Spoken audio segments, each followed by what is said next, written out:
Hold on, let me start recording and say that again. 3, 2, 1, say it again. Let me start this podcast by saying, fuck daylight savings time. I didn't even know that was today. I've realized I'm a little more tired today. And did I lose an hour?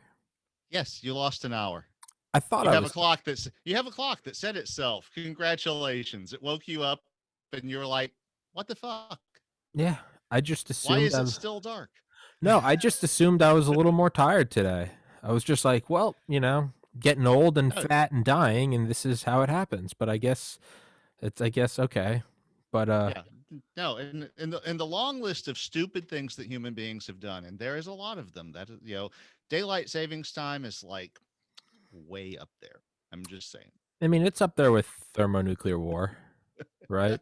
It's I'd say Maybe they not quite that high. I'd say they balance each other out. It's just so pointless and stupid and doesn't accomplish anything. I And mean, and because life is so pointless and stupid and daylight saving times means nothing, everyone watching, you should go pick yourself up a nifty hoodie because life is pointless except for a nice well, hoodie. actually, I saw that you created some T-shirts. I did. I will be in the market soon. I did. Actually, I gotta go see if I can actually get an Amazon gift card now, because I think I have enough points with eGifter to they won't sell you an Amazon or Walmart gift card anymore for actual cash or Bitcoin. But they will if you have bought so many gift cards that you've accumulated points in their little point system. And since I bought like $3,000 worth of gift cards in the last few weeks, due to the magic of Bitcoin. Fucking it's at 60,000 as of yesterday. Yeah, it's nuts. It's And yeah. and you have point oh 0.01 BTC with your name on it. I know. I All I know. need all I need is a wall. All I need is a wallet to send it to. Well, now that you've said it on the podcast, you're going to be getting phantom wallets. So we have to come up with a safe word so you know it's me. Again, thermonuclear war. We need codes. We need the suitcase so you know it's me. There's a there's a video of this guy in 2013, and he's like taking a selfie video, and he's like watching his computer, and he's like, today he sounds exactly like Seth Rogen. He's like, today we're making history. Bitcoin historically just passed $100, and some people think it might go higher. And he uploaded a video last week. He's like, did I hold? He's like, you're goddamn right I did. And he's like, I don't know what to do. He you can see that he's uncomfortable saying the words. Like it's like a shoe that doesn't fit. He goes, I don't know what to do now that I'm rich. You just see him. He's like, I own like a web development company and I like making music. So he's like, my life really hasn't changed. He was like, I live in the same apartment, but I'm rich now. Oh yeah, I mean, if any of those guys who back when you could just run your normal computer for a couple of weeks and mine 50 bitcoins, the That, but then some of those guys have been like their computers in a landfill. They've lost their password, and I've seen estimates that like 30% of the entire inventory Bitcoin is completely lost because the passwords have been lost, That's insane, and though. That's and there's no insane. recovery. Yeah, There's no way to recover your password on the blockchain. that's So, if insane. you, That it like that much is well, missing. well, no one thought it was ever going to be worth this much. Very true. It's nuts. I mean, the Bitcoin that I was given by, it was on a tip jar. The only reason I have any Bitcoin at all is I have a tip jar on my website for the people who've read my novel and my other writings. And it was PayPal, and I had a few people email me in the early 2000s, and it's like, dude, we would like to give you some money to show our appreciation, but we hate PayPal because in that day PayPal was really awful. They were uh, the regulators did not come in and said, dudes, you're acting like a bank, you're being regulated like a bank. At that time they were just like locking people's accounts at random. And in fact, You mean like big tech right now? yeah, well, George R. R. Martin, who wrote Game of Thrones, right before HBO made the series, uh was actually in a big tussle with PayPal because they had locked his account for some random reason and he couldn't pay his rent. Jesus. So I had a few people who were just like, we would like to give you some money, but fuck PayPal. What do we do? And I was like, okay, I'll make a Bitcoin wallet. It was free, doesn't cost anything to do it. And at the height, I think I had just a little less than a quarter of a Bitcoin. It was like 0.249. And I spent a little of it back when it wasn't worth very much. But at the time of the first spike, a couple of years ago, when it almost hit 20,000, I think I actually did peak a little over 20,000, but I didn't hit the peak. I bought a couple of gift cards when it was around 16. And then I decided to keep half. I think at that time I had 0.195. And I spent about half of it at Home Depot and Amazon. Thanks to the gift. The gift card thing is just the easiest way to unload it because you don't have to create an account with a broker and all this garbage. You've got a few online retailers who will accept it directly. In fact, I think now you can actually just deposit it straight into your PayPal account. But where's the fun in that? Yeah. It's like it's to me it's fairy money. It should be something. I bought a lawnmower yesterday with my fairy money. It's like 40-volt Ryobi lithium electric lawnmower. It's $300, which is I was always looking at this is way overpriced, but it's fairy money, so whatever. I'm trying to because remember I told you that story about how I bought LSD with Bitcoin in 2016. Yes. But I'm starting to think, I mean, did I use, because even in 2016 Bitcoin was somewhat high, so I didn't own a full Bitcoin. I think I just put in like $500 and I sent $500 to whatever it was in Canada, the website Lysergy. But I'm trying to think probably didn't spend all of it. Didn't evacuate the whole thing. I mean, I'm trying to think of that as we're talking. I'm like, the gears have been turning, and I'm like, I mean, how much would be left? Like, because it was probably like the sale was probably like whatever. It's probably like $451 or something. It probably wasn't a clean 500. And I'm just wondering how much. What is there $40 left, and how much is $40 worth from 2016 to 20? Can I even find I'm sure I still have my old laptop from college. Yeah. I'm sure if you can't find the password, you're in lots of company. Lots of people looking for their password. Well, I'm not too worried about it because I think there's like $40 left over. So it's my older brother has like 5 or 6 Bitcoin that he doesn't have the password to. like full bit like 5 or 6 of them. Yeah. That's called not having any Bitcoin. Yeah, that's called not having. Yeah. Oh, yeah, I've got 1,000 Bitcoin. I don't have the password, right? It's. Yeah. That's weird though. How it. Because if it can never be recovered, I mean, I guess does that really have a real effect on the Bitcoin market? So that just kind of effectively makes the existing Bitcoin more valuable, right? Yeah, I mean, well, the whole thing is like up in the air, and it's like no one knows how it's going to end up working out in the end. It's actually pretty nuts. I was talking to my friend yesterday, and he was like, "Bitcoin, this is going to go one of two ways.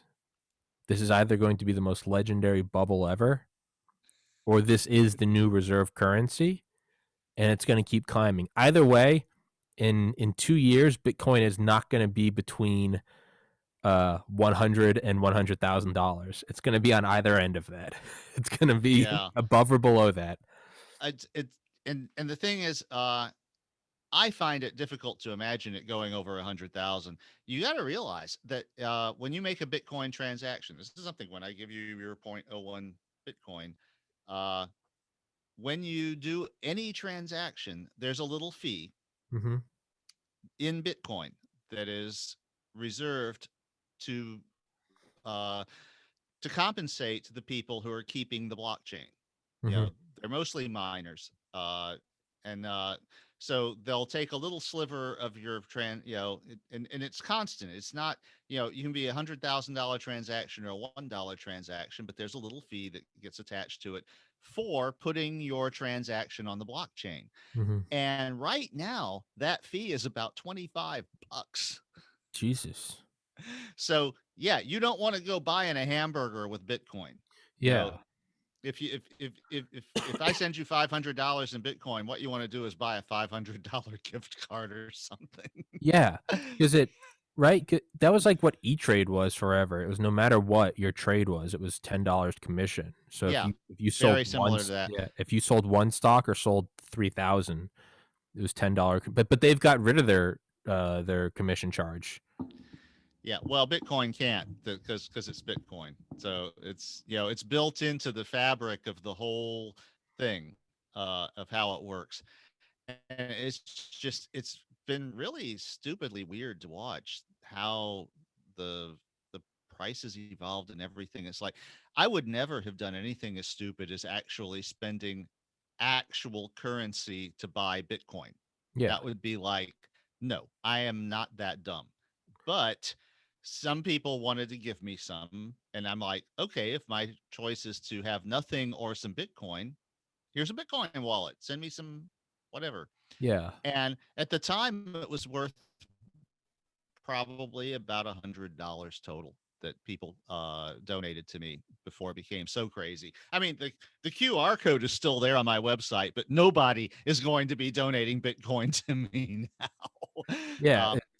But My but it was probably about $100 total worth that several people donated to me as tips uh, to my tip jar, and now uh, I've liquidated close to $5,000, and I've got over $2,000 left Jesus, at the current price, about $500 of which has your name on it. fuck. And there is a story behind why I decided to do that. Yeah, before we do that, another thing I keep thinking. My oldest brother, John, he was trying to get me to buy Bitcoin in 2012. I think I told you that. He was like, sell your I had $16,000 in Apple stock. He was like, sell it all. He's like, you're gonna be a doctor. He was like, you're gonna make your money back anyway. He was like, lend me 16,000, and then we'll split the profits from Bitcoin. And I was like, that's retarded. This is Apple. They make the iPod. And now it's well, don't Calculate feel it out. stupid I because would, nobody in their right mind would have ever predicted except my what has brother. happened. Except my brother, who was like, he was at Georgia Tech. He's a fucking genius, and he was like, "Dude, you buy this. This is going to be the next wave of money." And I was like, "Shut the fuck up." If you do the math from the actual like date he told me to buy it, Oh yeah. Oh, but you I, don't I, know. yeah, You I'd be a billionaire. take it from the guy who paid his house off by advantage play gambling. Yeah, That yeah, you you don't don't. know. Except my brother John did know. He was like, I didn't have any money, but he was like, he dude, he he guessed correctly. he guessed correctly, man. I would be a billion. I would be a little over a billionaire. Well, that's the way but you know what? What other stock is a penny right now that in the year 2045 we're going to be like, had you just bought, you know, bubble Yeah. techs, you'd be a Well, it's trillionaire, like right? the line in Forrest Gump. I invested in a fruit company. Yeah, yeah, It exactly. was Apple. Exactly. Right? It's so can't really kick yourself for it because there's something right No. now that is the next thing, and if someone came to you and said, "Give me 10 grand, I want to invest in this," you'd be like, "Dude, get off my lawn." I read an article about 10 or 15 years ago by a guy who was basically the thrust of the article was warning that the super rich are screwing themselves by screwing everyone else, and basically the torches and pitchforks will eventually come out. Mhm. But in the course of this, he mentioned his history was he had a high school friend uh, who had started a company, and he had two high school friends who had started companies, and he had to decide between it's like he had like $10,000, and the one that he decided to invest in became Amazon.com. And as he said, well, and now I have a very sizable yacht. Jesus Christ. Fuck. Again, I think it's something that if you knew, you would know. I can only imagine that the next thing would be something like if SpaceX goes public. That's the only thing that's truly like I don't see Elon Musk doing that though. no, no, I no, don't neither do I. But what I mean is like the he next wants control. but what I mean is like the next if there was another thing, it would be the Enterprise pioneering us leaving the planet, right? It'd be like this is like early West East Indies company. Like, you know, it's truly are going to an untapped market. Well, it's a very different thing. You know, the thing about the East Indies Company is that in those days, corporations were chartered with purposes, and they weren't allowed to change their purpose. So the East Indies Company, their purpose was to import tea and spices from the Far East. And if there had been an aerospace sector in those days, they would not have been allowed by their charter from the government to move into another business like that. Yeah. This is a totally new thing, starting really almost in the 20th century, that these companies are allowed to move, you know, to switch purposes and change their focus and all. When corporations were originally invented, 400 or 500 years ago, they had purpose, and their purpose for existence was what allowed them to exist. And you know, this idea today that it's really the corporations that are kind of running things. They decide, oh, it's like, okay, we're tired of making computers, we're going to go and import some tea or something. It's like, no, they couldn't do that until the late 19th century. And a lot of that was that the corporations themselves had influenced the lawmakers to allow that. Because before that, corporations were seen as a tool Mm-hmm. that society had for getting things done that individuals couldn't manage in small groups. And it's there's been this gradual overtaking of that idea by the corporations being their own entities, and their purpose is simply to serve themselves and their investors.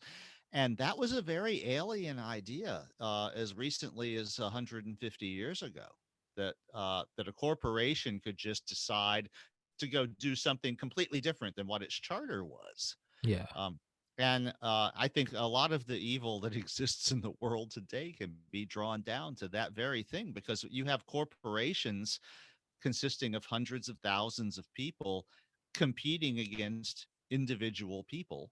Mm-hmm. There's no contest there. Mm-hmm. There, you know, we're ants. We're going to get squished. That Mm-hmm. that's um, and this is the whole thing with unions. Uh, that you know, is trying to regain some balance there, and of course the forces on the other side resist that. And it's really been a hot mess for, you know, over 100 years. Mm-hmm. But anyway, uh, So what's the what's the backstory behind you wanting to give me Bitcoin? I'm curious. okay, well, to start this, I have to let you know a little bit about the financial background of my back catalog, which has made between $2,000 and $3,000 a year for over the last 10 years, almost all of which comes from Amazon, of course. Um, Now, that's a combination that's Mopey in printed and ebook form, and it's some other stuff. The Passages series are in ebooks and stuff. Um, but it's hardly ever been less than 2,000, and it's never been more than three. But it's a nice little side income. You know, it's not lifestyle changing, but it's Mm-hmm. beer money. Um, and that's not counting the company 3 years ago that decided to option the film rights. So that was a few $1,000 extra. But that trickle of $2,000 to $3,000 a year has been very steady since before 2010. And part of that has been the quarterly royalty check from Lulu.com, which is normally between $70 and $100. Uh, in the very beginning, when it was only available through Lulu, I got a few of those quarterly checks that were as much as 300, but that was unusual because there was no, it wasn't on Amazon. There was no way to search for it. And I don't do promotion, as you have probably noticed. So this is all word of mouth that has kept this thing going for almost 20 years now. But, my quarterly Lulu check, I normally get it. It's like $80. And so I just take it to the bank and cash it and put the money in my pocket and use Mm-hmm. that to buy lunch and beer and shit. Mm-hmm. Well, in January, right before you got sent to YouTube jail, I got my quarterly Lulu royalty check and it was $770. Oh shit. And the only thing that has changed is that I've come on your podcast. And when you take a pee break, I'm going, okay, yes, if you would like a paper copy of my book, The Metamorphosis of Prime Intellect, please consider getting it directly from lulu.com instead of going through Amazon because I get a lot more of the money that way. And I think a few of your viewers must have stepped up to the plate. Fuck yeah. Fuck yeah. Well, you also got that. Well, you got that plug on Lex Friedman show with George Hotz. Yeah, but it didn't tell you to go to That's Lulu true. instead of Amazon. That's true. He The did. only thing that has said go to Lulu instead of Amazon has been me showing up here on your podcast. Well, fuck yeah. I mean, that the thing is, yeah, I got the pulse from Lex, the mention on Lex that was on Amazon. Yeah. So, and there was nothing about that that told anyone to go to Lulu instead. Now, Lulu is the publisher of record. Unlike most modern print on demand books, if you look up the ISBN and, it'll say the publisher of the book is lulu.com, not Mm-hmm. Amazon. Mm-hmm. But nobody does that. Yeah. So, Yeah. So, so, um, so what you're telling me is you're signing over the rights to all of your literary work to me. I no, accept. I'm signing I over. I'm accept. signing over I, my ex- last loyalty check. I accept. I accept your offer, and I will happily take all rights to it. And from here forward, you will not talk about it because it's not your intellectual property. Thank you, Roger. Good luck with that. Well, dude, that's fucking awesome, man. The thing is, well, I mean, I guess this is, I didn't say it at the beginning of this episode. Roger Williams, author of my favorite book, Metamorphosis of Prime Intellect. My logic is that, like, I truly, it is truly my favorite story, and I just think, not even trying to sound like a hipster, but like, I don't, I think it's up there with, like, in terms of like instant classic. I mean, it's like a Lord of the Rings or Harry Potter, and it's just like it's so much better than those because those are formulaic. Those are your hero's journey. The blah blah blah. Your book is so fucked up and out there and holds no punches, and it's original. That Yeah. to me, it's just like it's a crime that it's not more well known. Well, you're not alone saying that, and I would just say that when I wrote the end, after it took me about a year. Yeah, I had like one of these visionary fugues every month or so, that would be the next chapter, Mm-hmm. and then I would just spend 3 or 4 days pounding it out. And the original version of the last chapter sucked. It was very I didn't really understand where I was going with it.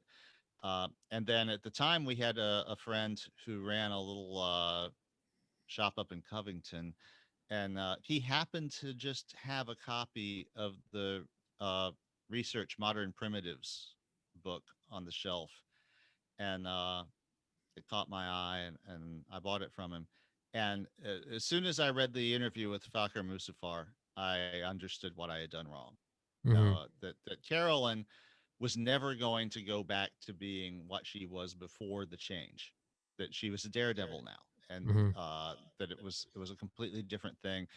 And after that, I wrote what the current version of chapter 8, and I knew when I typed the end that this was the best thing I would ever write. Mm-hmm. I could feel it in my bones. This was Mm-hmm. a perfect story. It was to this day. I can't believe that I wrote it myself. Mm-hmm. When I go back and reread it, I'm like, uh, parts of it still stun me. Mm-hmm. We just kind of, And yeah, you conjure up the muse. yeah, I am grateful to be the vehicle through which whatever muse created this thing brought it to humanity. It was uh, just an amazing experience to be writing this, and to this day, when I got the first vision that became chapter one, I had been thinking of the whole idea for 12 years, because I had the idea for Prime and Elect, and this idea of the computer taking over the universe and exploding in functionality and being the Asimov three laws thing that it would have to do what we wanted and all. I had that in 1982, Mm-hmm. but I couldn't figure out how to tell a story about it because there was this little problem with the ending. It's like, how do you end that? Mm-hmm. And most of the people who have tackled it in fiction eh, pretty much end their stories with the singularity happening. They don't go past it. Yeah, it's And yeah, the event horizon happens and it kind of dissolves into, you know, beyond human comprehension. yeah, and it's like, well, this is the solution to it is like, well, we had you know, this conflict leading up to this thing, but we finally let the computers do their thing, or the computers got to do their thing, or whatever, and then poof, and that's the end of the story. It's like, Yeah. well, now we're all going to have, but they don't go past it, and Yeah. I was never interested in doing it that way, because I mean I've had several people say, well, you thought of the singularity before anyone else did, and well, Werner Vinge actually coined the term singularity for it in the late 80s, I think. Um, but yeah, it was the way to tell a story about this event. Um, no one really had an idea of how to do it, and if you think about it, though, the movie The Terminator is actually about the singularity Mm-hmm. in a bad way. Yeah. It's okay. So you had that, and you've had a couple of other things like that. Before that, you had Colossus, the Forbin project, um, which was made in the early 70s. And if you have never seen the movie Colossus, I highly recommend it. You would like it, and it's very heavily influential on me in making, in the original time when I had the first idea of Prime and Elect. I was thinking a lot about that movie and that story. Um, but going past the singularity, it's like, okay, what's on the other side of the event horizon of a black hole? Nobody knows. Yeah. uh, Yeah. um, And it's a quick out for authors, right? Because it's no different than happily ever after. yeah, Just exactly. And what happened in 1994 when I woke up with that, you know, just I don't even call it a dream. It was the most vivid thing I've ever experienced. Uh, that was basically chapter one of Opie. And I remember sitting down at this desk in front of a computer running DOS and running Bank Street Writer and asking myself literally at 7 in the morning, do I record what I saw, or do I try to bowdlerize it down to something that might be publishable? And I just decided, fuck it, I'm going to record what I saw.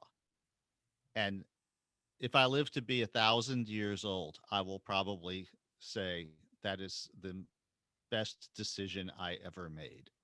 fucking right. Be- so yeah, and I understood at the time this was like, it was just amazing. It's like most people don't get the opportunity to even face a choice like that, Mhm. and you know, and I am deeply grateful to whatever currents in the universe uh, ended up setting that up, so that I could create this thing that has been so enduring, and I have done almost zip to promote it. It's Yeah. been strictly fans recommending it to other people and saying, no, you really need to read this. Mhm. Um, and to me, uh, that the fact that it has had this enduring uh, legacy is one of the most amazing things, because we all know people who are like super self promoters, and who you know just um, I'm looking at one of them. Yeah, yeah. You work hard at it, and I haven't done. This was the idea. Mhm. The idea itself was just something otherworldly, almost literally. And that's a thing that if it happens to you once in your life, you're grateful to it. And I've been lucky that I've had a couple of flashes like that. Mhm. None of them were as good as Mopey, but I got to say, looking back on it, that the Passages series and the Curators, I'm very proud of those two. I think that they worked out really well, but none of them was as intense and as special as Prime and Elect. Mhm. So, If it does get made into a movie, I know you're optioned it to whoever. I think you need to get the guy that directed Watchmen. He also directed 300. mhm. That guy. That's who I want to. Not that I have any input on it, but that's who I want to direct Mopey. Whoever that Yeah. director is, that's the like Well, imagery I get from Mopey. the people who have the option at the moment have told me that their goal is not so much to have a movie made as a series for a cable channel where you can do complex, edgy things like Westworld and Game of Thrones, Sure. and And also you have spread it more. out over 20 hours. Right, so you have more room to explore all of the uh, different implications, and so it's not rushed.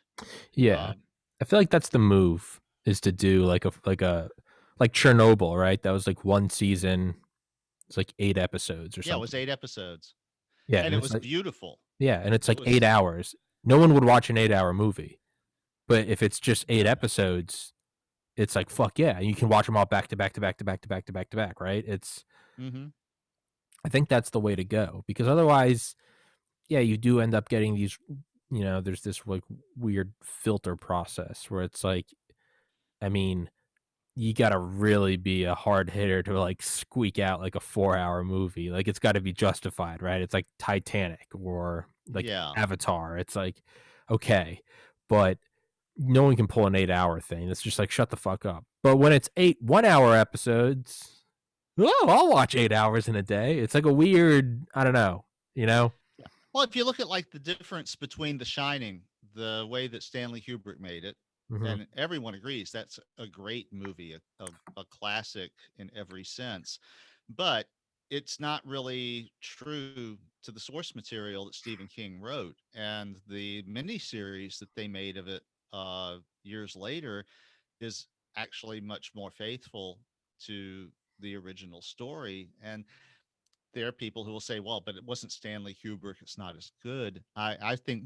both presentations have their strengths, though. And uh, if I was Stephen King, well, actually, Stephen King was involved with the production of the miniseries because he didn't like Yeah, he hated The Kubrick's Shining, movie. right? Yeah, he hated the movie, right?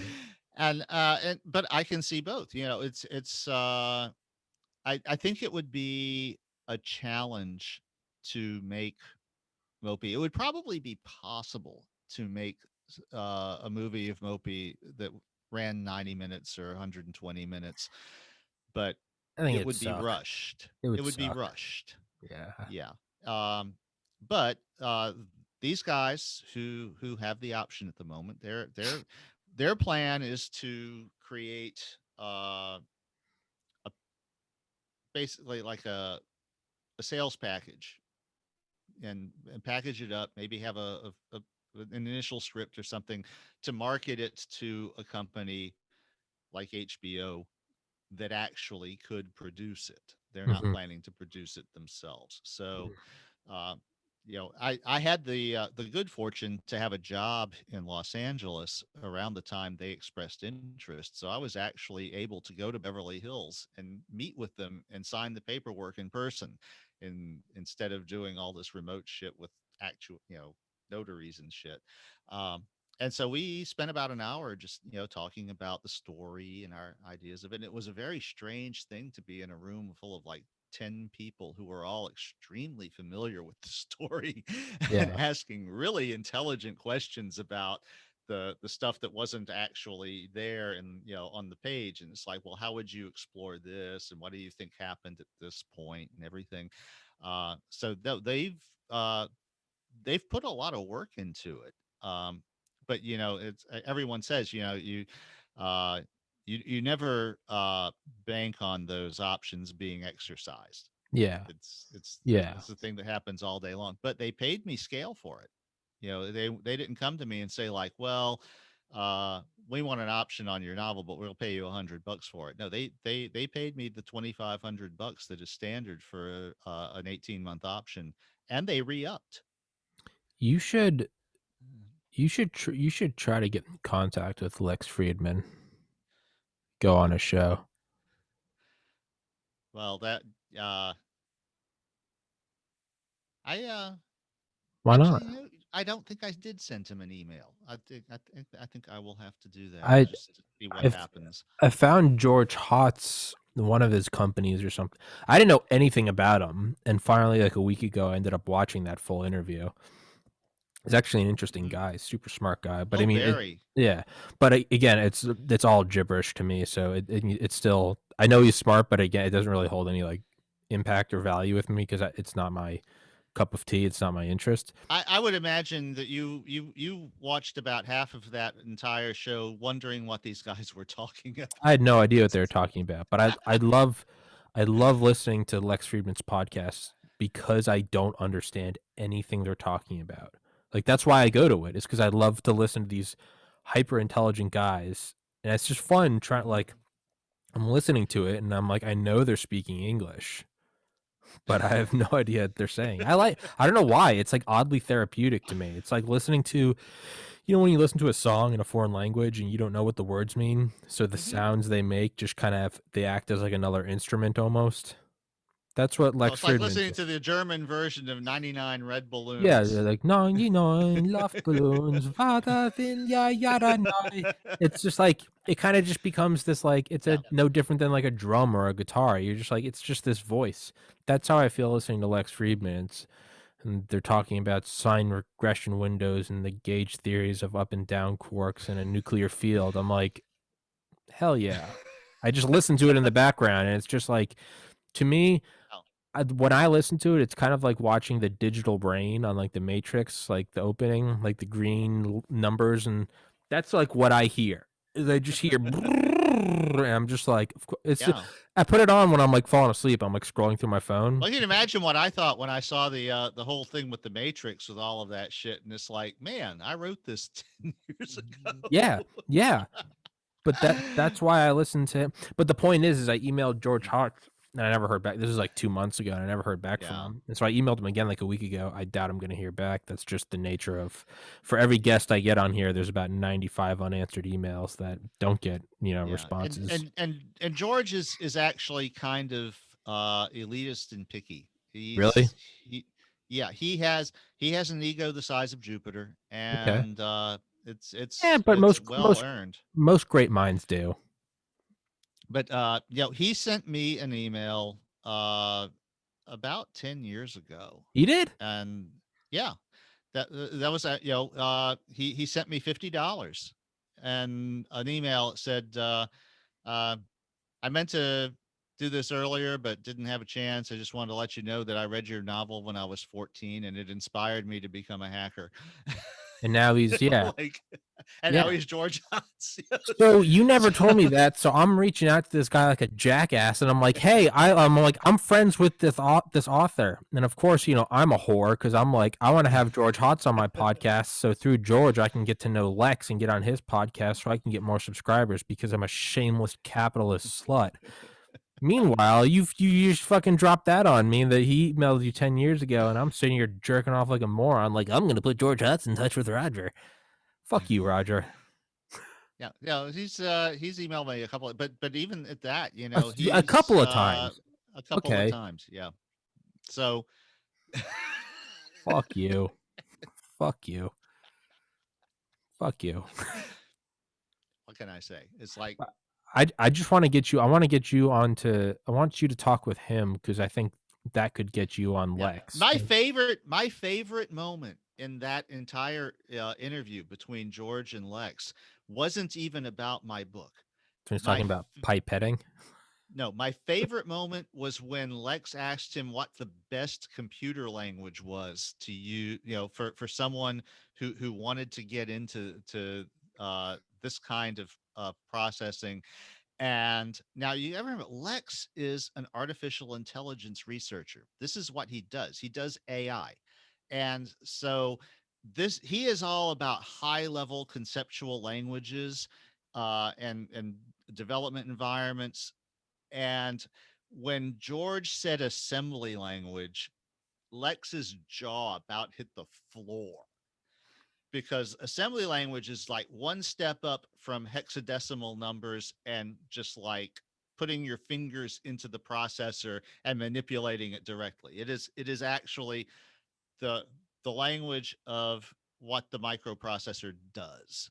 And everything now is about higher level languages that manage memory for you, that manage complex data structures, that automate things.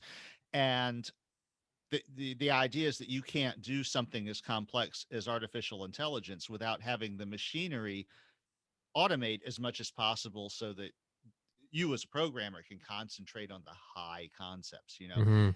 And George was like, no, you need to understand how the computer works. And if you don't know how the computer works, you're not going to be able to make it do what it's supposed to do. And this was like listening to myself uh say, because I've been saying the same thing for years. I don't like these modern techniques that automate things for you because they distance you from what the machine is doing. You got to remember, when I'm not writing transgressive novels and all this shit, I'm writing software. That's what I Mm-hmm. actually do for a living. And to me, I've always hated object oriented programming. I've hated all of these frameworks and paradigms that people build that supposedly make your life easier as a programmer. But what actually happens is you end up, instead of understanding how the computer works, you end up spending all your time trying to figure out how the framework works or how the environment works so that you can work around all the things it's trying to not let you do, or all of the roadblocks that it sets up, or figure out why you told it to do something that seems reasonable and it's taking 8 hours instead of microseconds. Mm-hmm. And I've when I've talked to people who are like low level computer hobbyists. They program Arduinos and they build robots and they do all this, and they don't even know how binary math works. They don't know simple shit. That to me is like, look, before you can actually make a computer reliably do something, you need to know how it does things Mm-hmm. so that you will know whether you're asking it to do something reasonable or not. And that was the point George was making to Lex, is that before you get involved with all of this high level shit that is automating everything for you, you need to know how the machine works so that when you tell the high level shit to do something that might be unreasonable, you'll know how is the machine going to do this thing that I just told it to. Even if you're not going to go through all of the low level instructions to manipulate, data one byte at a time or whatever, you need to at least know what's involved. Because there is no computer with enough memory or fast enough processor that an ignorant programmer cannot completely bog it down by asking it to do something in a way that is not practical. Mm-hmm. I'm just like, been there, done that. Got a whole closet full of t-shirts. Um, so that was my favorite thing. And then it's like, so Lex is picking his jaw up of the floor, and it's like, well, what would be the next language? And then he says C. But It's even just but see, like, you can see even though like you're telling me this stuff, and I can see the impact it has on you. mhm. It means so. But It this is means, ink, pay, at, and lay as far as you're concerned. but that's what I mean. So when you're telling me, you're like, and then he said C, and I'm like, I don't understand What's the that? so like Yeah, any other coder is probably listening along with you and laughing. They're like, I can't believe like, and I'm just like, yeah. C is the language I, that I know was it's I know it's a invented for. I know it's a coding language, right? It was the origin of the Unix operating system back in the 1960s, and it is very low level. It's often described as portable assembly language. It's meant to be a little higher level, a little easier to write than assembly language because you're not banging stuff from register to register and all of this low level housekeeping shit that you have to do when you're directly manipulating the processor. But it's still very low level. And again, George was like, this is your next step. Once you understand how the computer works, then you automate some of it. You you get it. You're not telling it, I want to move the AX register into the BX register and do a multiply and put the result in the CX register. Now you actually have variables with names. And you just say, I want to take variable B as the result of C times A. I have no idea what And the fuck you're talking about, dude. I have it's absolutely no idea. everything that happens in a computer is numbers. Listen, Roger, you're a racist, all right? So let's just cut down to the real source code of who you are. You're a white supremacist, fascist, non-binary something.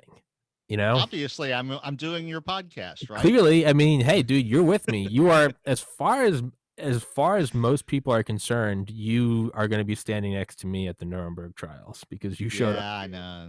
It's just Yeah. what I'm thinking is like I watched a video with George Hotz, and it's a 10-hour video of him like coding how to get a car to like learn its Oh my surrounding. God, that there is nothing more boring than watching someone else write software. And I say that as someone who writes software. I'm telling you this as someone that doesn't know how to do any of that. I watched it. I actually couldn't stop watching because just like the German version of 99 Luftballons, it put me in a trance. It was enchanting. I just watched it. I didn't know what it was, but the thing Well, was is it's 10 hours. And I watched like the first 45 minutes or something. But if you watch it, he does he actually acts the way that Hollywood paints coders. yes. Like he Well, truly was. He there's was like a trope. He had like a hot pocket. He's like smoking. He's like, we got to do this. We got to do that. But I was like, this is the movie thing. This is the Hacker 9000, right? yeah, well, and George is one of the best at Yeah. what he does. And Which is the why you're thing going is, to email him back.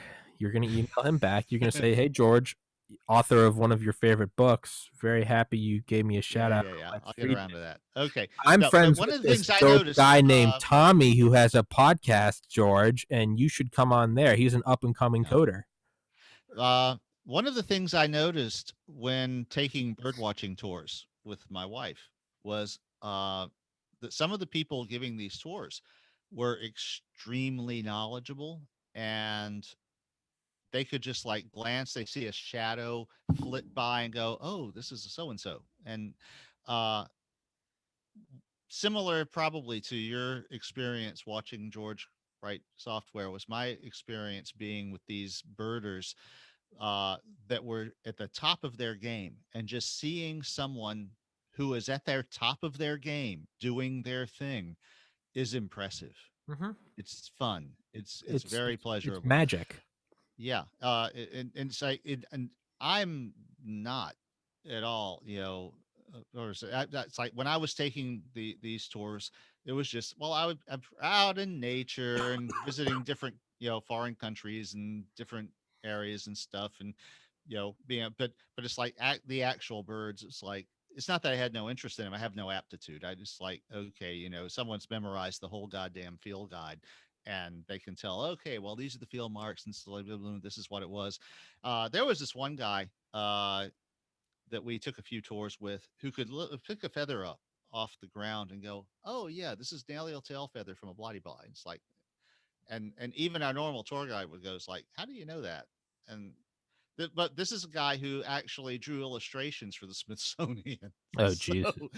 yeah, I mean, this is, and you watch someone like that practice their craft, just you know doing this like, oh yeah, that's, and it's just, it's calming. It's like, Calming. No, that's just perfect. wow. No, that's the perfect. It's calming when you watch someone who has mastered their craft and Yeah, they slip it's like, into a flow state and you just I watch don't them. need I don't need to mess with this shit. He's got it. Yeah, right. It's I love watch. There's this one channel on YouTube, and it's just this guy, just some retired dude in Australia. But all he does is he just melts down different things he finds in scrap yards and just makes his own like coins and bars. Oh, and it's not like gold or anything. It's like copper, aluminum, Yeah. just whatever. But he just finds stuff and he'll do just like time lapse videos, like fast forwarders. He'll find like an old radiator or something. You'll see him go in and he'll rip, or like an old solenoid, and he'll go in and he'll rip everything out, get all the copper, and then you see like how he cleans it, how he melts it, how he does everything, and he's just got this whole. You can tell every little thing. He has his own techniques. He's got all his own tools. Everything's labeled. There's like it's just like tape and written with Sharpie. It's all very like his own. It's not like a system. It's his own system, but it's not like a you know, professionally done thing. It's just his own. He's got, oh, you get this out, you get the brush here, and you gotta tap it with that, and always use this to clean this up, and that's you're gonna move the block here, and you're like, what is he doing? But then you watch him, and he's just making these things, and then it's like that guy just melted down a ladder into like a into like a cuboidal thing and stamped it, and you're like, and the way he like buffs it and cleans it, and he saves all the dust too. He saves like chunks, Hmm. like he has like different names for them. It's like chunks, I don't know, it's like chips, and then it's like dust, and he like saves it all. He saves every little. He's got these jars, and then after like a year of stuff, he'll take the dust. I think it's no, it's like chunks, chips, it's like sand, and then it's like dust. And he'll take them, and at the end of the year, he'll like boil it all in and make one coin of all the leftover. He's like, that's why you don't throw it away, and it's just like a cool copper coin. And he'll put his YouTube logo on it and just mail it to like people that comment. But he does this whole thing, and yeah, it's calming. You watch him, and it's just you don't know what the fuck it is. You don't know why he's doing it. I have no interest to ever melt stuff down and make ingots. I just don't care. But when I watch him, I'll watch it for 3 hours and be like, "What am I doing?" But I can't stop. Like, it's just yeah, it's calming. That's what it is. It's calming. Le mot juste. Yeah, it's yeah. There's like another channel, this video I used to watch in like 2015, 2016, probably at like the pit of my depression, but I used to watch it cuz it would like calm me down when I'd get anxiety attacks. But it's this dude who just made blades. He lived out in like the woods, like some snowy. It looked like a fairy tale. He lived out in the woods in the middle of nowhere, like Nova Scotia, and he had like a fat cat. And this dude had like a one bedroom little like hut, just one room made out of logs in the middle This of. is like Ted Kaczynski 2.0. Yeah, yeah, but not like a psychopath. It was more like Dick Prenicky, but he would go out there and you'd see him and he would make blades. I mean, all the way down to how he'd mark the leather and he'd cut it and polish it and sew it, and then he'd finish it, and it would just be a knife. And it's like, yeah, you could go buy it at Home Depot, but watching this dude just make it from scratch, and you're Yeah, like, yeah, I've always been fascinated with that too, because there is a guy in France who makes vacuum tubes oh yeah, from scratch, that's and crazy. there's about an hour long video that he published, and it's in French with subtitles, um, and it was like he basically starts it going. It's like the people who were doing this were not magicians. This is a thing that mere mortals should be able to do, Hmm. and so he recreated the entire technology to make the Type R hard vacuum tubes, similar to what were produced for World War I. Uh, and then there's people who are taking them and making radios out of them and stuff. But yeah, it's you know it's weird because we're so used to buying assemblies. It's like now you buy an integrated circuit. I remember when that was the new thing. It was going from transistors to integrated circuits, and so you would buy this little black blob of plastic that has a chip inside it, and the pins have different functions and all, and you buy another totally different one. They look exactly the same except for the number printed on them, and you just got used to this being the basis of your art. When I was in college, that was how you would design a digital circuit. Is you would start with 7400 series logic chips. They're not as complex as microprocessors, but they're each chip would have a dozen to a couple of hundred transistors in it to do a complex function. And in 1982, that was the base functionality. That was like you weren't using discrete transistors. Now, it was only 10 years before that that most computers were being made with discrete transistors. It's like if you were designing a computer, you would start with actual transistors that have three legs, and so you've got to provide for the bias and support shit for all of them, uh, and of course in the 70s and starting especially in the 80s, you got to be where you wouldn't design a central processing unit yourself. That would be a waste of time because you can buy one in a chip Hmm. that big. Okay. And you lose contact with the ground, as it were. When you're working with a transistor, that's pretty close to sand, and it's like you can kind of see the gap there, that somebody mined raw materials, refined them, did processes on them in order to create this thing. But after a while, you're standing on top of a 30-story building, and it's like, where's the ground? Yeah. You don't see a connection with the things you're using and the earth anymore. Well, Uh, it's kind of back to what you said about George Hotz, right? You got to understand the base. Yeah, and he is one of the best at that. I mean, his big fame was that he was the guy who hacked the PlayStation 1. Oh, And really? Sony sued him into the ground for his trouble.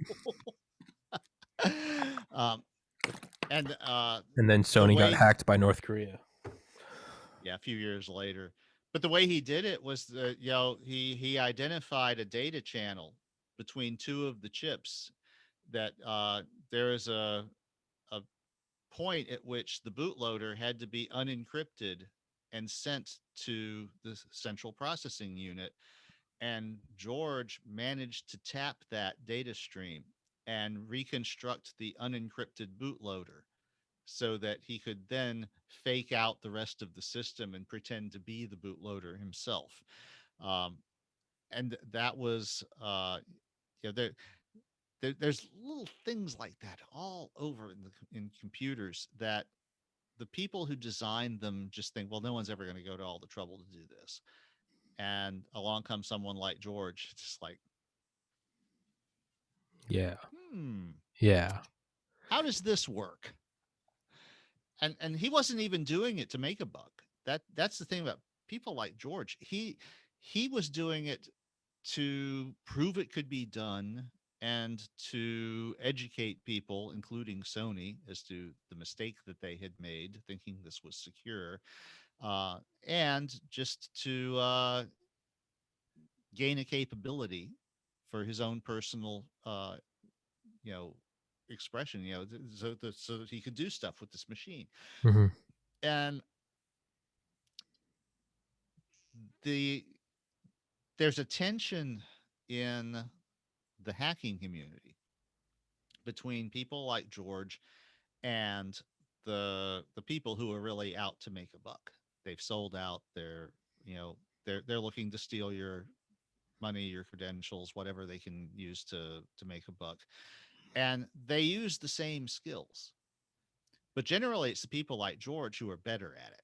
Hmm. And they come up with the techniques, and then the bad guys come along and go, "Ooh, here's an opportunity to make a buck." Yeah. Um, and it mean what happens is it means that everybody who is curious in that way gets the the tar brush, as it were. Um, it's suspicious to have certain skills at all, Hmm. and and that's bad.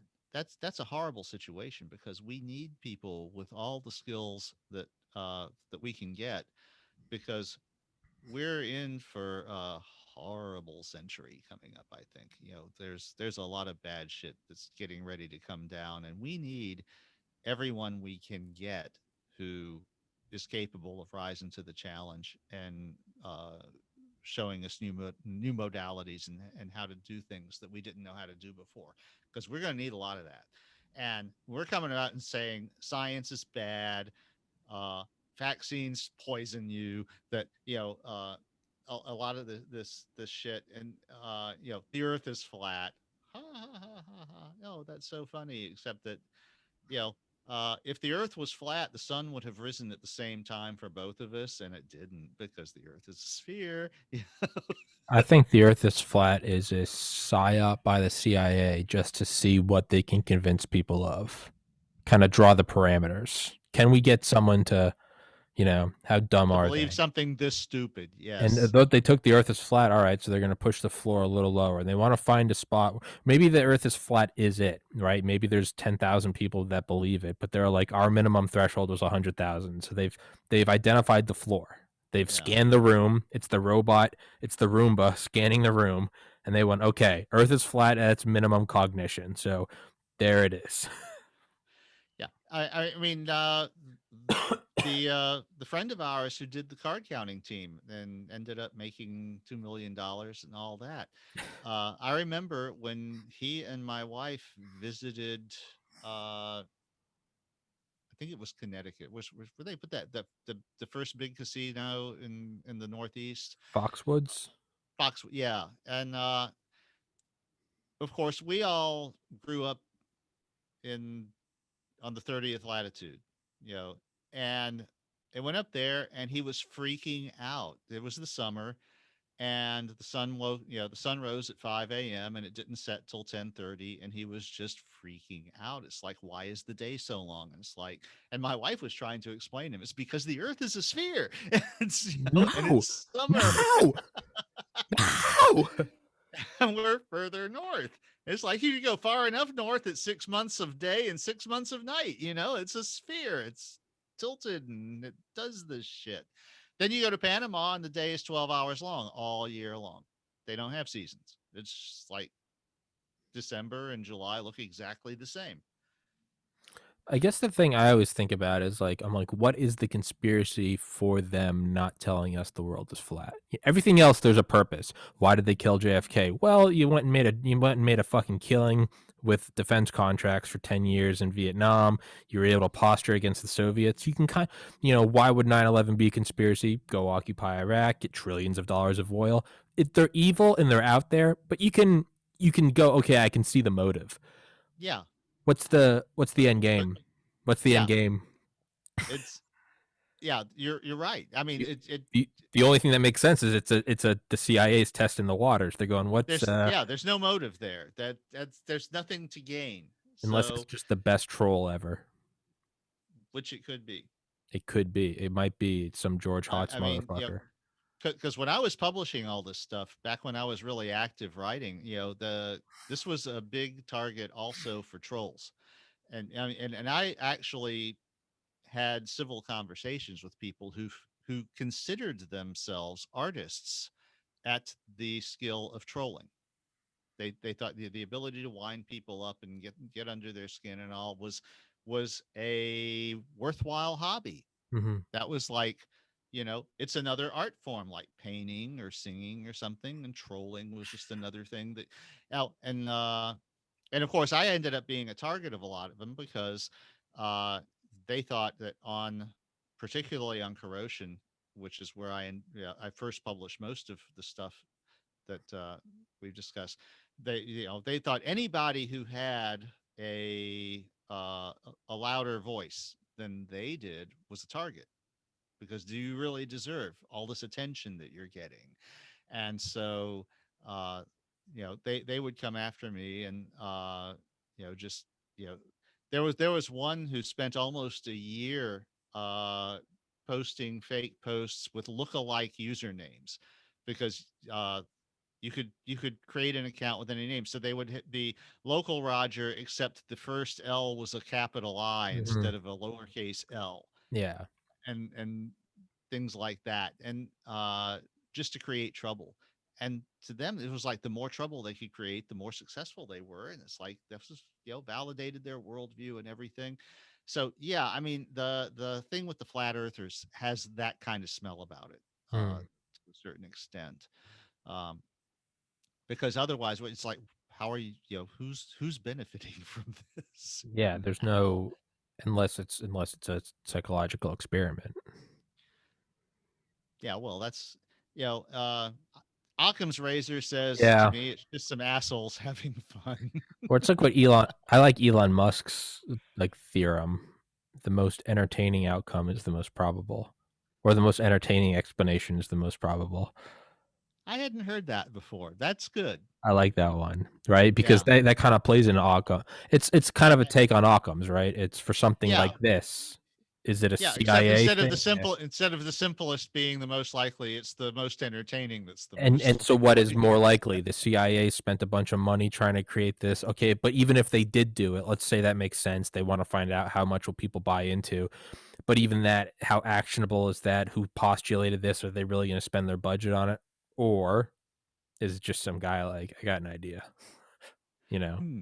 Hey, I can wind these people up Just a and couple of guys drinking on a Friday. Like, I bet we can yeah. convince a large swath of the population that the earth is flat, Hmm. right?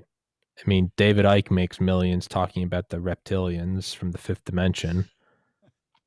It's, I mean, that itself, I don't know what's crazier, the idea that there are reptilians from the star system Draco that are controlling our elites through shapeshifts and through possession from the fifth dimension, or that he was able to preach all of that and then take in real world money more than the most highest paid brain surgeons make. Yeah.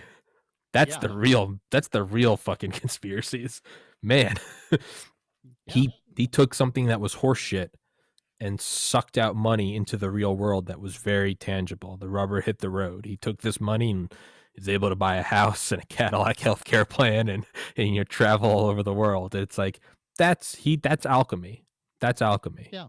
Well, look at L. Ron Hubbard Yes. and Scientology.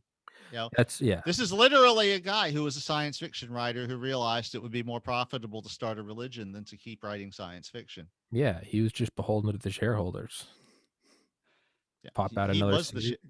yeah, Yeah. he actually was the shareholder. I mean, no, he was the tin Jesus at the middle of this little thing, and just grew it into this massive enterprise. And to this day, there aren't actually any shareholders. Scientology is it has all the trappings of a religion. There's no shareholders in the Catholic Church. Mm. Um, but if you look at it, it's fucking ridiculous. You would ask yourself, who in their right mind would believe in any of this shit? Um, there's a website, I think it's called clambake.com, and they're an anti-Scientology site, and they basically do uh, a rundown of all the news of like anything anti-Scientology.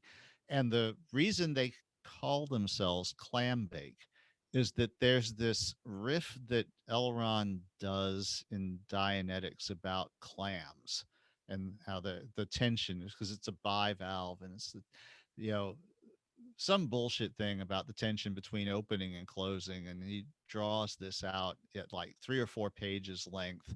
And if you look at it without the right prepping, then it just looks like the stupidest thing you've ever read. um, but it's actually one of their foundational axioms. It's like, it's, you know, and that's before you even get to Xenu and the The DC-9s volcano and and the all this shit that, it but he made this work. And to this day, I mean, Elron is dead, but Scientology lives on. And uh as ridiculous as it is, as much trouble as it's gotten itself into by not playing nice with the rest of society, as many uh enemies as it's created and fomented and fought and all, it's still there.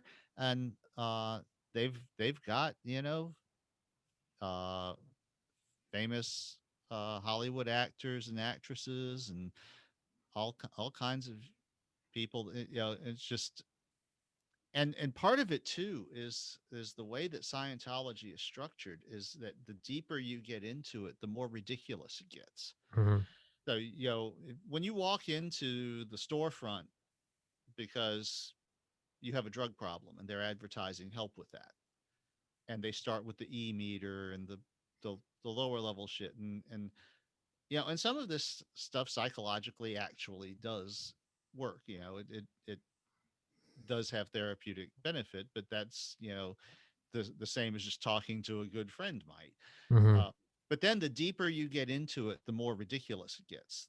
The deeper you get into their special lingo, where there's all of these words that don't mean what they mean in normal English, and you're spending hundreds of thousands of dollars or incurring that in debt to get the treatments and all the tests and all the little things, and everything in Scientology costs money Mhm. because, all right, and then eventually you reach the point where they tell you about Xenu and all of the higher level shit, which by that time you are so deeply invested in it that the ridiculousness is, you know it's, do you realize how stupid this is and walk away from it? I read an article years ago that said that Tom Cruise nearly walked away from Scientology when they told him about Xenu and the whole thing with the DC-9s and the volcanoes and shit.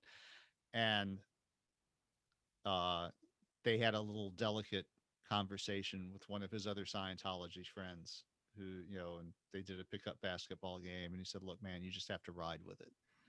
And but you know that that's the big lie theory writ large, is that once you are wrapped up enough in something, then they can pretty much sell you anything, no matter, because the investment that you've made in it is more important than the fact that every cell in your body is telling you this is the dumbest thing I've ever heard.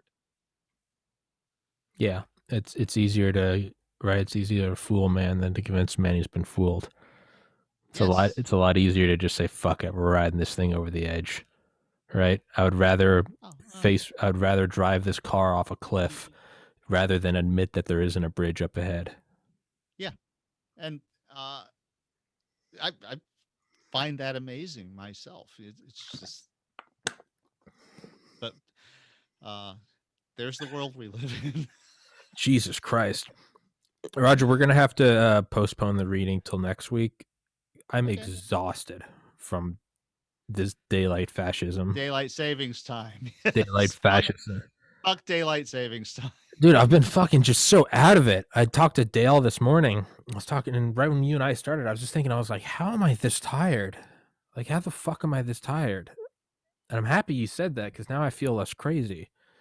I'm like, I thought I got Yeah, you're not imagining things. You lost an hour. that's some bullshit. There's no It is. right. Daylight saving times was like for farmers, right? It had some effect on farming, right? I've seen some That was the speculation. argument. Of course, Yeah. Benjamin Franklin was one of the early proponents, but I've seen some speculation that he was basically trolling. That he thought it was, Fuck. uh, Yeah, Benjamin Franklin was trolling everybody, going, "Here's a good idea," knowing that it was stupid, and then Maybe it was a litmus test. Maybe it's kind of like they took it and ran with it, and he was like, "All right, this is maybe that was his flat Earth." They took it and ran with it, and he was like, "Okay, this civilization is only capable of so much thought, which means I need to go right up to that threshold and then take one step back. Because if I go over that, I'm going to be burned at the stake. Stay yeah, below it, and I'll just be a wise man." yeah. Well, I mean, you got to remember, Ben is also the guy who wrote in praise of older women and a number of other rather transgressive essays. Ben was a playboy, man. Yes, Dude fucked and around. Dude fucked around. Was an intellect. Ben, yeah, he was the original right men who go their own way. Ben Franklin was the original. Just like I'm gonna fuck around, spread my seed. I don't know, maybe set up a new nation. You know. explore the natural world. Just flew his kite in the lightning storm and all that stuff. But he was a Renaissance man in the purest expression of that, and part of that is these moral norms that we're expected to live by uh, are maybe not as absolute as certain people are trying to lead us to believe. I am firmly convinced that he and at least a few other of the American founders had to be aware of the Marquis de Sade and his writings in France, because France Mm-hmm. was our biggest ally at the time, and we Mm-hmm. had people going over there all the time. And uh, in the late 18th century, it was pretty much impossible to be in the learned circles in Paris and not know about the Marquis de Sade. Mm-hmm. He was infamous. And, it would be like not knowing who Charles Manson is in Yeah. our society. It was Yeah. simply not, it was not a thing you could be ignorant of if you were in those circles. And I think that that meant that when the founders wrote the First Amendment, they meant exactly what it said, because they did know that this was not going to be a surprise to them when someone like Larry Flint pops up. No, they understood that that sort of thing was going to happen, but they meant exactly what they wrote. And Mm-hmm. they knew that, yes, there are going to be transgressive and obscene things that are going to be challenging. And in my turn, I think I wrote one of them. You did, but it's kind of what you said earlier about hackers, right? Here's a guy that creates a tool, and then the wrong party goes, "Hey, look at this tool." The people Yeah. that people are always like, censorship isn't going to lead to this, and it's like, no, like I'll go out on a limb and I'll say, sure, the people that maybe want to censor, Eminem in my childhood, Eminem or Jackass, yeah, they're mostly just, white suburban moms that want to keep it from their kids' eyes. I get it, and it's done in good intentions. But the people who are going to align with you and go, yeah, that's good, those are the people that are going, ooh, if we can just keep moving the window, you move 50 years and all of a sudden you're not allowed to speak out against the party in power. And that's how 100 million people end up in shallow graves. And Yes. I don't doubt that people have mostly good intentions. We need to ban that. We need to ban that. It's not those people I'm worried about. It's the people who take advantage of those useful people who then. So that's how you Yeah. establish. So you got to be able to have Alex Jones talking about the frogs turning, unless of course you're sending people to people's houses. But we have laws for that don't need to be exempt Yeah. for it. There are laws that exist for that, but you got to be able Oh, to that say brings any. us to one of the things I did want to mention, to talk with you about too, is like you getting sent to YouTube jail, and the power that these platforms have, and the fact that they're starting to censor things like this. And I'm of a very mixed mind about that.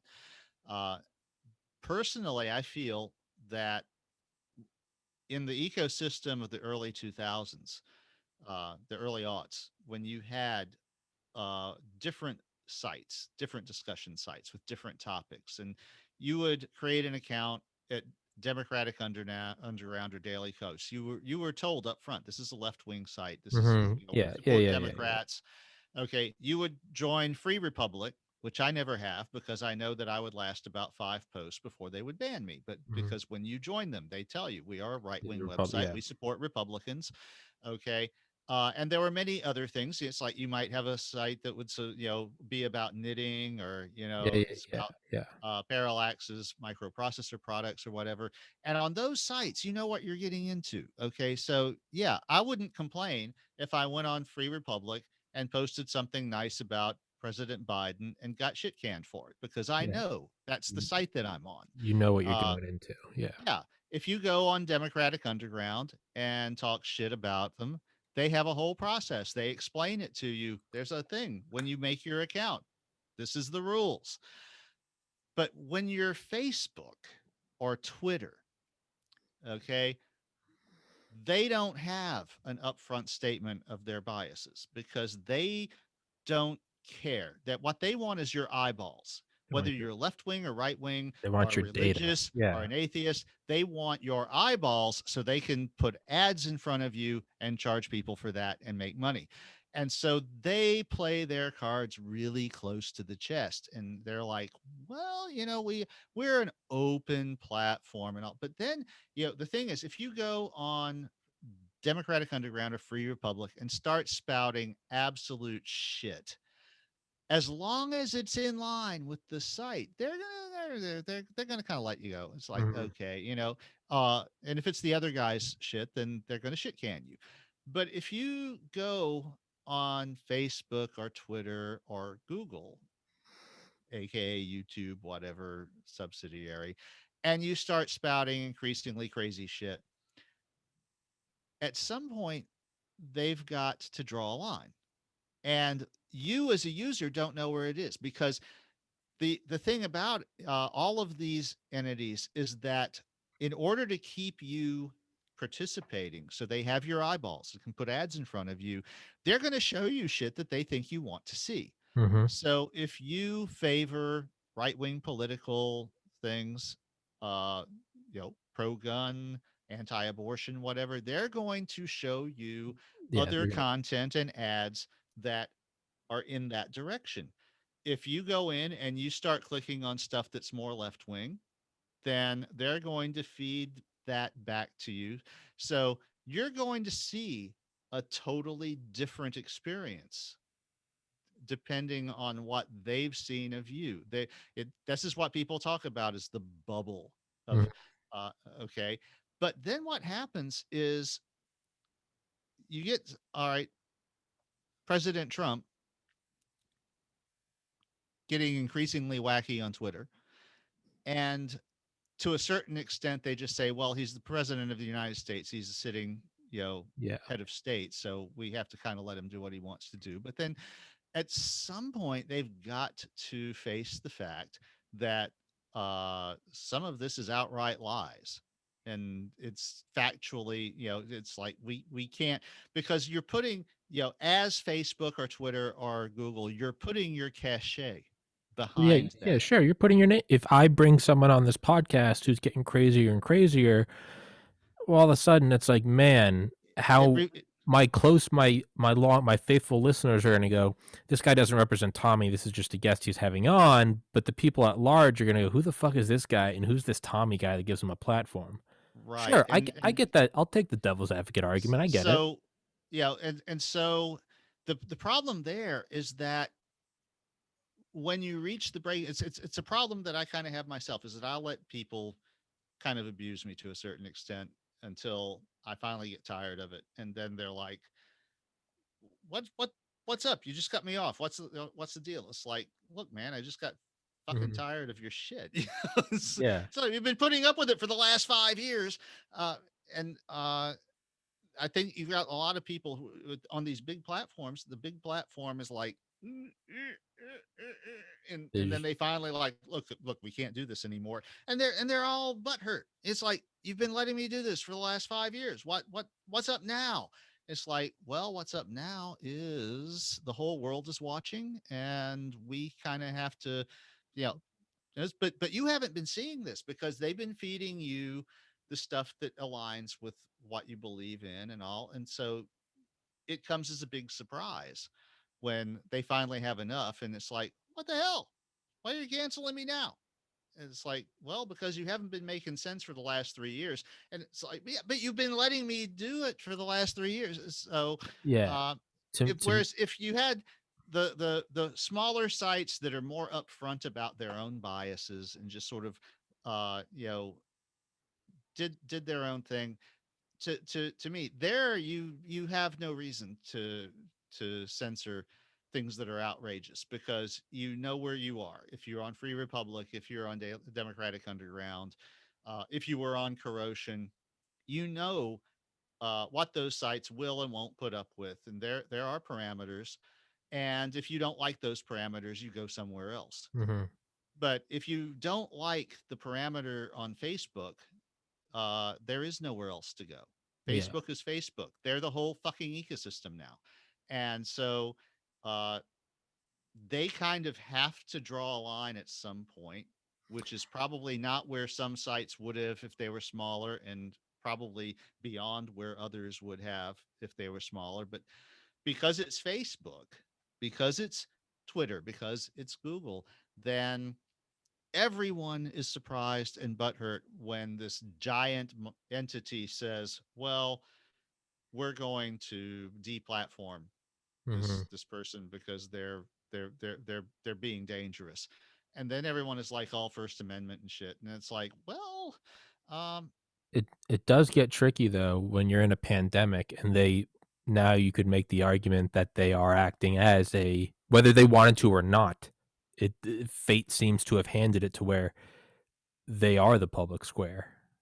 They are yeah, when no one can go meet. They are. You have to take that argument. And I to me, my worry comes from is again, sure, they want to. That's fine. It's their company. They do whatever they want. I don't support it, and I'll continue to bitch about it, but it's whatever. Um, One, the credibility of the episode that I had banned, 370, was with a woman who worked in the CIA for 20 years in the Clinton, Bush, Obama, and Trump administrations. I tend to think that what she states is well founded, been on CNN, been on Fox. But the other thing is I can't help but think, can you imagine maybe like a Ron Paul tweet if Twitter existed in 2003 saying, they're banging the war drums. They want to go to Iraq for oil and defense contracts. There is no proof of WMDs. And then imagine the banner saying this has been disputed. And it's like, and we now know that at 1.5 million civilians and 5,000 American servicemen died over there. And it's like, I mean, imagine a tweet in 1968 saying the Gulf of Tonkin, hey, this might have been a fomented thing, right? I mean, mm-hmm. imagine, imagine doctors saying, hey, I only smoke Lucky Strikes. They're perfectly healthy. And imagine someone saying, well, actually, some new independent research from this unpolitical Yeah, lab has saying that there might actually be carcinogens in there. And they're going, trust the science. And it's like, well, we kind of get into this yeah, weird thing where like physicians did take money. Harvard Medical School did take money in the 80s to write papers saying that large amounts of sugar and simple carbohydrates did not cause diabetes because that helped with the existing pyramid and it helped big companies like General Mills mm-hmm. sell cereal. So we do have this weird, I mean, you could go back to It's like, who imagine go watches the watchers? well, exactly. So you get back to this point of like, now we know global warming is a thing, but imagine going back 50 years and someone saying, "Hey, you know what? I think there's this global warming thing." And they're saying, "What? Buy Rockefeller oil." So it is an easy shield to hide behind. Trust the science, you stupid Trump tard. It's an easy shield to hide behind. It's a lot like hiding behind the national security shield. But time and time again, it's not that the science isn't true. Science is true. I have a biology degree. I got into medical and pharmacy school and published research that's hosted on the National Institutes of Health. I am trusting the science, but there are malicious forces that hide behind that blanket justification of trust the science. Because when you have a doctor, when you have a nice white square jawed doctor in a white coat saying smoke Lucky Strikes, okay. When you got a hot woman smoking and drinking a martini and saying my baby's fine, and everyone goes okay, and if you question that and say, well, maybe that has developmental problems on the nervous system of the baby, and someone goes trust the science, you moron. It's when all the car Well, companies were lobbying against the implementation of seatbelts and airbags. What if you came out and said, hey, I think airbags and seatbelts might greatly reduce fatalities, and someone says, "Pff, trust the science, dude." Well, who's hiding behind the science? That's where the trust the Yeah. science questioning comes in. And if you question it, doesn't matter. People say, "Pff, trust the science, dude. Copernicus was an enemy of the state. All right. He wasn't trusting the science. So it's not that I have any question about the science. It's that there are people who hide behind that argument, right? I guarantee you Yes. ExxonMobil is the number one pusher behind these astroturf movements to there's no global warming.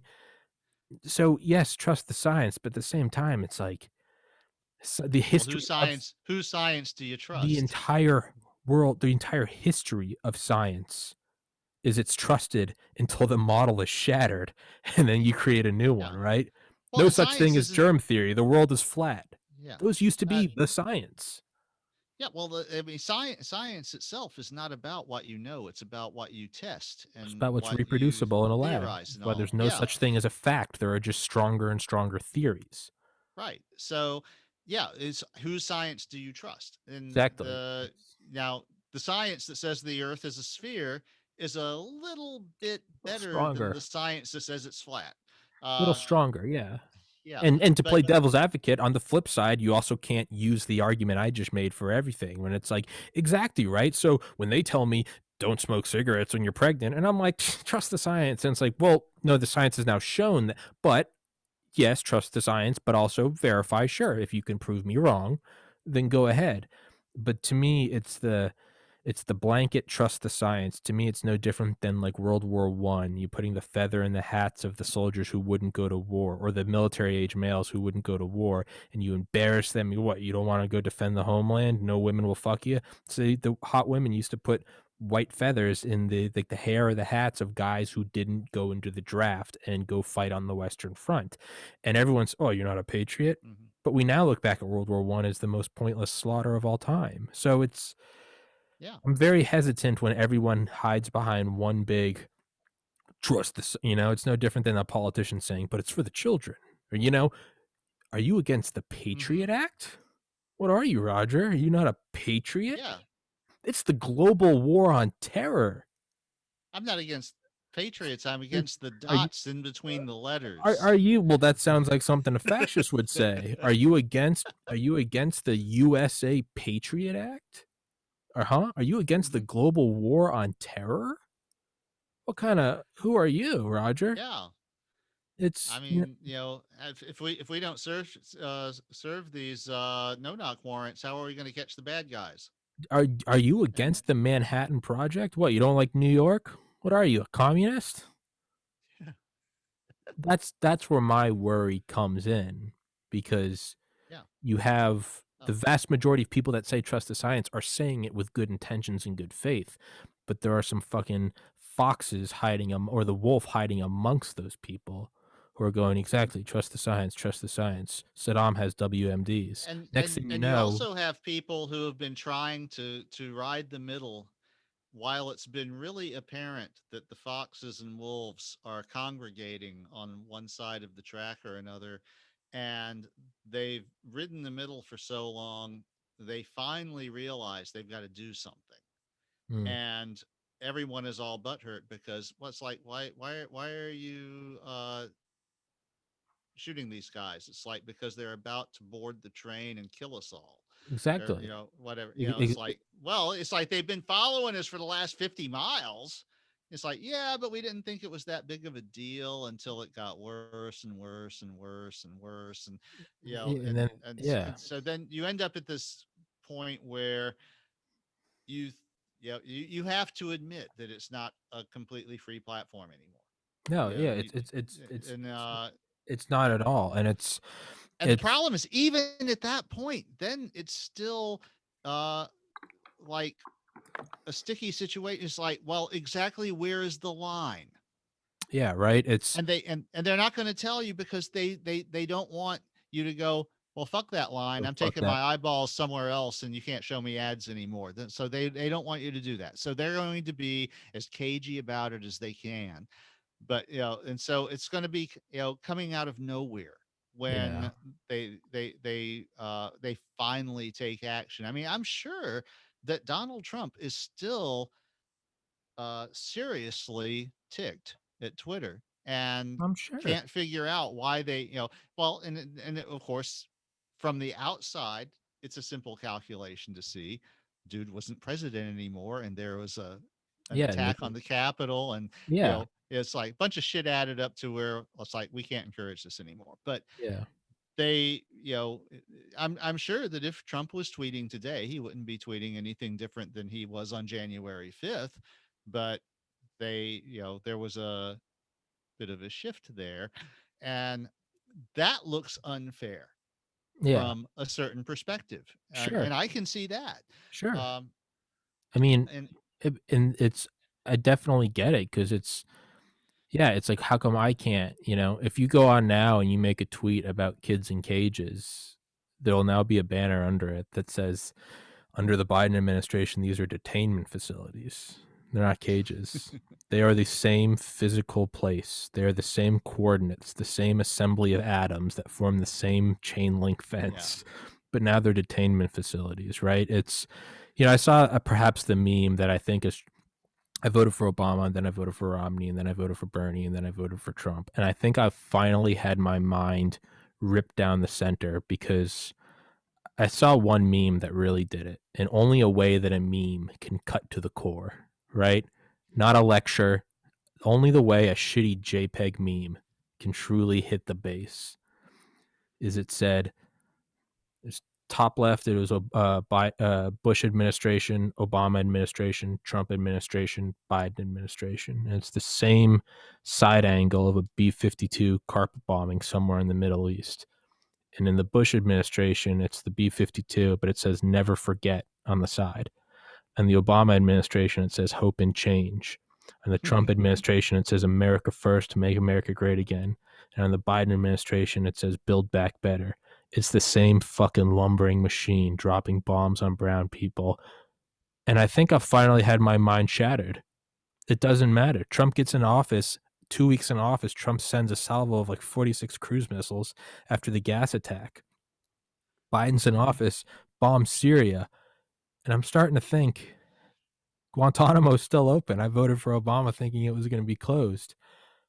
Yeah, funny how that worked, didn't it? Funny, right? And then Obama has kids in cages, and I'm kids in. Trump comes in office, and I'm like they're detainment facilities. Biden gets in office, and I'm like they're kids in cages. But then the mirror happens on the other side. All the while, there are increasing drone strikes to the Bush, Obama, Trump, and Biden administration. And I'm finally at a point where I realized, hey, it's Dr. Strangelove. It's how I learned to stop, how I learned to love the bomb. Fuck it, all hail the military industrial complex. I'm gonna stop pretending that the demon that's made up of Raytheon and Boeing and General Atomics, I'm gonna stop pretending that the puppet on its left hand is any better or worse than the puppet on the right hand. And I know that sounds like such an Yeah. edgy, I'm 13 and this is deep. You know what? We've had black sites around the world. We've been spending hundreds of billions of dollars bombing brown people into submission. You know what? I don't think it matters who's in there. Yeah. Well, Doctor Strangelove was not originally going to be a comedy. Yeah, I don't think it was supposed to be. I thought it was supposed to be No, it wasn't. But Stanley Kubrick personally interviewed a whole bunch of people throughout the military industrial complex. And the more they talked to these people, the more absurd yeah, they realized how. everything became.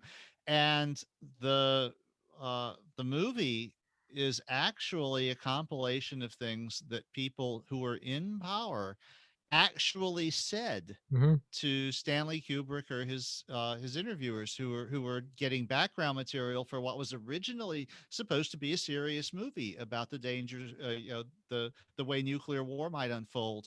And they were about halfway into the project when Kubrick was like, this is absurd. There's no way to play this except as a comedy because it's all so stupid. And that's where it ended up being the way that it was.